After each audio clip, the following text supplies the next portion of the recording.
بسم اللہ الرحمن الرحیم. السلام علیکم. میرا نام ڈاکٹر احمد اجاز اور میں سملی امی کلینک سے بڑا سے آپ سے مخاطب ہوں. آج ہم آپ سے بات کریں گے برونکائٹس کے بارے میں. اور ریسپیریٹری ٹریک کے جو ایشوز ہیں وہ تو پاکستان میں بہت زیادہ ہیں.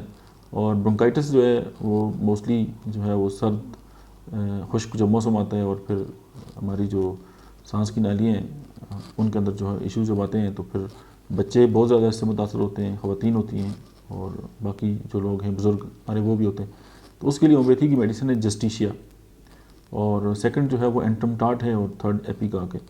اور یہ تینوں ادویات ایک دوسرے کی بہت بیسٹ معاون میڈیسن ہے. اور اگر آپ ان تینوں کو 30 طاقت میں استعمال کریں اور دن میں 3 سے 4 بار استعمال کریں تو آپ برونکائٹس میں ان کا رزلٹ دیکھ کے جو ہے وہ آپ حیران ہو جائیں گے اور آپ کو لگے گا کہ واقعی آپ ود ان نو ٹائم جو ہے وہ ٹھیک ہو جائیں گے. اب ایپیکاک جو ہے وہ جو الرجک کف ہے اس کی دوا بھی ہے.